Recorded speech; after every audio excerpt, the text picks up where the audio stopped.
Hi friends, welcome back to my channel. ಇವತ್ತಿನ ವಿಡಿಯೋದಲ್ಲಿ ಗರ್ಭಿಣಿ ಸ್ತ್ರೀಯರಿಗೆ ಒಂದು ಇಂಪಾರ್ಟೆಂಟ್ ವಿಡಿಯೋ ನೋಡೋಣ. ಏನಂತಂದರೆ, ಕೆಲವೊಂದು ಫುಡ್ಗಳಲ್ಲಿ ಅವಾಯ್ಡ್ ಮಾಡಬೇಕಾಗಿರುವಂಥ ವಿಷಯ ಅಂದರೆ, ಈಗ ನೀವು ದಿನನಿತ್ಯ ಏನೇನು ಸೇವನೆ ಮಾಡ್ತೀರಾ ಅದರಲ್ಲಿ ಈ ಒಂದು ಕೆಲವೊಂದು ಫುಡ್ಗಳನ್ನು ಅವಾಯ್ಡ್ ಮಾಡೋದು ಬಂದು ತುಂಬಾ ಒಳ್ಳೆಯದು. ಮೊದಲನೇದಾಗಿ ಗರ್ಭಿಣಿ ಸ್ತ್ರೀಯರಿಗೆ ಯಾವುದೆಲ್ಲ ಒಳ್ಳೆಯದಲ್ಲ ಅನ್ನೋದು ಫಸ್ಟಾಗಿ ನೋಡೋಣ. ಈ ಬಯಕೆ, ಬಸರಿ ಬಯಕೆ ಅಂತ ಹೇಳ್ತಾರೆ, ಈ ಒಂದು ಕ್ರೇವಿಂಗ್ಸ್ ಬಂದು ಎಲ್ಲ ಗರ್ಭಿಣಿ ಸ್ತ್ರೀಯರಿಗೂ ಇದ್ದೇ ಇರುತ್ತೆ.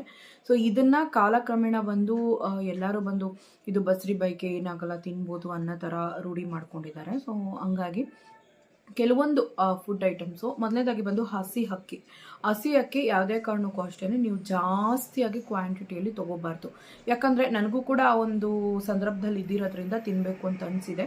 ಸೊ ಹಂಗಾಗಿ ನೀವು ತಿನ್ನಬೇಕು ಅಂತ ಅನಿಸಿದ್ರೆ ಜಸ್ಟ್ ವಾಶ್ ಮಾಡಿ ಒಂದು ½ ಟೀ ಸ್ಪೂನ್ಗಿಂತ ಕಡಿಮೆ ಆಗಿ ನೀವು ಕನ್ಸ್ಯೂಮ್ ಮಾಡಬೇಕು. ಡೈಲಿ ಅಲ್ಲ, ತಡೆಯೋಕ್ಕೆ ಆಗ್ತಾಯಿಲ್ಲ ನನ್ನ ಕೈಲಿ, ಆ ಬೈಕೆಯನ್ನು ಒಂದು ಡೈವರ್ಟೇ ಮಾಡೋಕ್ಕಾಗ್ತಾ ಇಲ್ಲ ಅನ್ನೋ ಒಂದು ಸಂದರ್ಭದಲ್ಲಿ ನೀವು ಆರಾಮಾಗಿ ಹಸೆ ಅಕ್ಕಿನ ಬಂದು ಒಂದು ಸ್ವಲ್ಪ ಮಟ್ಟಿಗೆ ನೀವು ತೊಗೋಬೋದು ಅಷ್ಟೇ.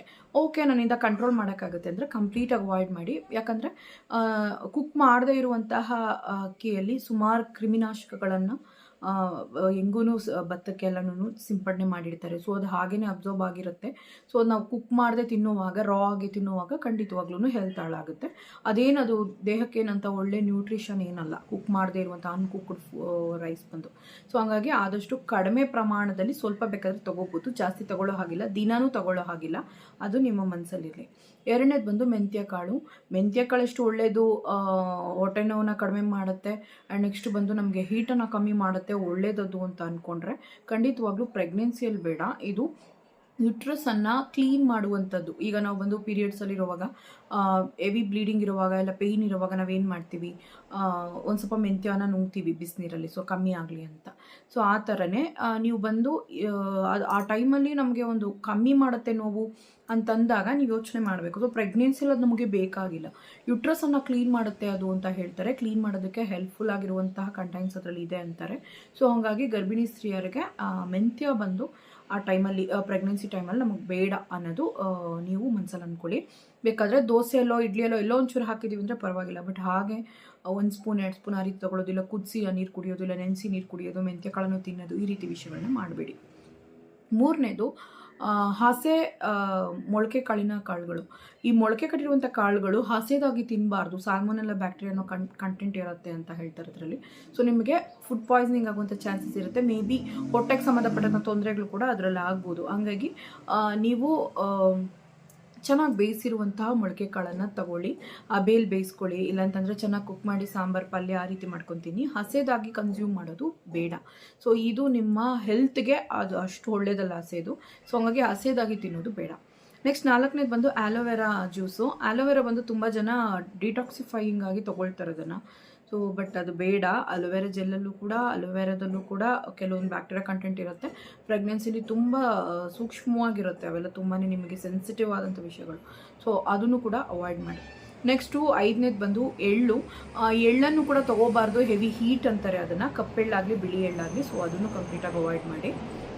ನೆಕ್ಸ್ಟು ನಿಮಗೆ ಪಪ್ಪಾಯ ಹಣ್ಣು ಮತ್ತು ಪೈನಾಪಲ್ ಬಂದು ಆಲ್ಮೋಸ್ಟ್ ಬಂದು ಅದರಲ್ಲಿರುವಂಥ ಕಂಟೈನ್ಸ್ ಎನ್ಸೈಮ್ಸ್ ಬಂದು ನಿಮಗೆ ಹೀಟ್ ಫಾರ್ಮೇಷನ್ ಆಗುತ್ತೆ ಮತ್ತು ಗರ್ಭಕೋಶಕ್ಕೆ ಹೀಟ್ ಆಗುತ್ತೆ, ನಿಮಗೂ ಹೀಟ್ ಆಗುತ್ತೆ.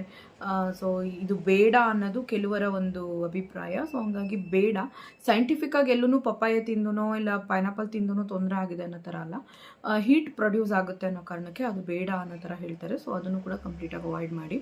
ಆ್ಯಂಡ್ ನೆಕ್ಸ್ಟು ರಾತ್ರಿ ಅನ್ನ, ನೆಕ್ಸ್ಟ್ ಅಂದರೆ ಹಿಂದಿನ ದಿನ ಮಾಡಿರುವಂಥದ್ದು ಊಟಗಳನ್ನು ಫ್ರಿಜ್ಜಲ್ಲಿಟ್ಟು ತಿನ್ನಬೇಡಿ, ಅದು ಕೂಡ ಡೇಂಜರ್ ಫುಡ್ಡೇ. ರಾತ್ರಿ ಮಾಡಿರೋ ಅನ್ನಕ್ಕೆ ನೀರು ಹಾಕಿ ನೆನೆಸಿ ಬೆಳಗ್ಗೆ ಎದ್ದು ಒಂದು ಸ್ವಲ್ಪ ಮಜ್ಜಿಗೆ ಹಾಕಿ ನೀವು ಕುಡಿದ್ರೆ ಗಟ್ ಪವರ್ ಚೆನ್ನಾಗಿರುತ್ತೆ, ನಿಮಗೆ ಗಟ್ ಹೆಲ್ತ್ ಸೂಪರಾಗಿರುತ್ತೆ. ಬಟ್ ಅದನ್ನೇ ನೀವು ಫ್ರಿಜ್ಜಲ್ಲಿಟ್ಟು ತಿನ್ನುವಾಗ ಖಂಡಿತವಾಗ್ಲೂ ತೊಂದರೆ ಬೇಡ. ನಾನ್ ವೆಜ್ ಎಲ್ಲನೂ ಚೆನ್ನಾಗಿ ಕುಕ್ ಮಾಡಿ ತಿನ್ನಬೇಕು. ಹಿಂದಿನ ದಿನದ ಯಾವುದೂ ಫ್ರಿಜ್ಜಲ್ಲಿ ಇಟ್ಟನೋ ಇಲ್ಲ ನೆಕ್ಸ್ಟ್ ಡೇನೋ ಆದಷ್ಟು ಅವಾಯ್ಡ್ ಮಾಡಿ. ಫ್ರಿಜ್ಜಲ್ಲಿ ಇಡೋಕ್ಕೆ ಹೋಗಬೇಡಿ. ಹಿಂದಿನ ದಿನ ಜಾಸ್ತಿ ಉಳ್ಕೊಂಡಿದೆ ಅಂದರೆ ಚೆನ್ನಾಗಿ ಬಿಸಿ ಮಾಡಿ, ಬೆಳಗ್ಗೆನೂ ಬಿಸಿ ಮಾಡಿ ತಿನ್ನಬೇಕು, ಫ್ರಿಜ್ಜಲ್ಲಿಟ್ಟು ತಿನ್ನೋಕ್ಕೆ ಹೋಗಬೇಡಿ. ಸೊ ನೀರು ಅಷ್ಟೇ ಆದಷ್ಟು ಕುದಿಸಿ ಕುಡಿಯೋದಕ್ಕೆ ಟ್ರೈ ಮಾಡಿ. ಅದರಲ್ಲಿ ಒಂದು ಒಳ್ಳೆ ನಿಮಗೆ ಹೆಲ್ತ್ ಸಿಗುತ್ತೆ. ಬಿಸಿ ನೀರು ಕುಡಿಯೋದ್ರಿಂದ ಡೈಜೆಸ್ಟಿವ್ ಸಿಸ್ಟಮ್ ಒಂದು ಚೆನ್ನಾಗಿ ಸರಾಗವಾಗಿ ನಡೆಯುತ್ತೆ. ಸೊ ಈ ವಿಡಿಯೋ ಮುಖಾಂತರ ಕೆಲವೊಂದು ಫುಡ್ಗಳನ್ನು ಅವಾಯ್ಡ್ ಮಾಡಬೇಕು ಅಂತ ಹೇಳಿದ್ದೀನಿ, ಕೆಲವೊಂದು ಹೇಗೆ ತಿನ್ನಬೇಕು ಅನ್ನೋದನ್ನು ಹೇಳಿದ್ದೀನಿ. ನಾನ್ ವೆಜ್ ಎಲ್ಲ ಆದಷ್ಟು ಚೆನ್ನಾಗಿ ಕುಕ್ ಮಾಡಿ ತೊಗೊಳ್ಳಿ. ಅದು ನಿಮಗೆ ಪ್ಯಾರಾಸೈಟ್ಸ್ಗಳಿಂದ ನಿಮಗೆ ಅಂದರೆ ಜಂತುಹುಳ ಆಗದಿದ್ದಂಗೆ ಅದು ನಿಮ್ಮನ್ನು ಕಾಪಾಡುತ್ತೆ. ಯಾಕಂದರೆ ಮಾಂಸದಲ್ಲಿ ಇರುತ್ತಲ್ವ, ಸೊ ಚೆನ್ನಾಗಿ ಕುಕ್ ಮಾಡಿ ತಿನ್ನಬೇಕಷ್ಟೇ, ಇನ್ನೇನಿಲ್ಲ. ಮತ್ತು ಮೊಟ್ಟೆನೂ ಅಷ್ಟೇ ಬಾಯ್ಲ್ಡ್ ಎಗ್ಗೆ ತಿನ್ನಬೇಕು, ಆಮ್ಲೆಟ್ ಎಲ್ಲ ತಿನ್ನಬಾರ್ದು. ಅದರಲ್ಲೂ ಬ್ಯಾಕ್ಟೀರಿಯಾ ಕಂಟೆಂಟ್ ಇರುತ್ತೆ, ಸಾಲ್ಮೊನೆಲ್ಲ ಅಂತ. ಅದು ನಿಮಗೆ ತೊಂದರೆ ಮಾಡುತ್ತೆ. ಹಾಗಾಗಿ ಮತ್ತು junk foods, roadside foods, sauces ಮತ್ತು ಈ ವೈಟಾಗಿ ಸಾಸಸ್ ಎಲ್ಲ ಬರುತ್ತೆ ಅಲ್ವಾ, ಸೊ ಅದನ್ನು ಆದಷ್ಟು ಎಲ್ಲನೂ ಅವಾಯ್ಡ್ ಮಾಡಿ. ಶವರ್ಮಾ ಅಂಥದ್ದೆಲ್ಲನೂ ಅದರಲ್ಲೆಲ್ಲನೂ ನಿಮಗೆ ಹೆಲ್ತ್ ಏನೂ ಸಿಗೋದಿಲ್ಲ. ಸೊ ಹಂಗಾಗಿ ಆದಷ್ಟು ಮನೇಲೇ ಅಡುಗೆಗಳು ಮಾಡ್ಕೊತೀನಿ. ಹೊರಗಡೆ ಫುಡ್ಡು, ಪಿಜ್ಜಾ, ಮ್ಯಾಗಿ ಇದೆಲ್ಲ ಏನೂ ಬೇಡ, ಪ್ರಾಸೆಸ್ ಫುಡ್ಗಳೆಲ್ಲ ಅವಾಯ್ಡ್ ಮಾಡಿ. ಈ ವಿಡಿಯೋ ಖಂಡಿತವಾಗ್ಲೂ ನಿಮ್ಗೆ ಯೂಸ್ಫುಲ್ ಆಗಿರುತ್ತೆ ಅನ್ಕೋತೀನಿ. ಟೇಕ್ ಕೇರ್, ಬಾಯ್.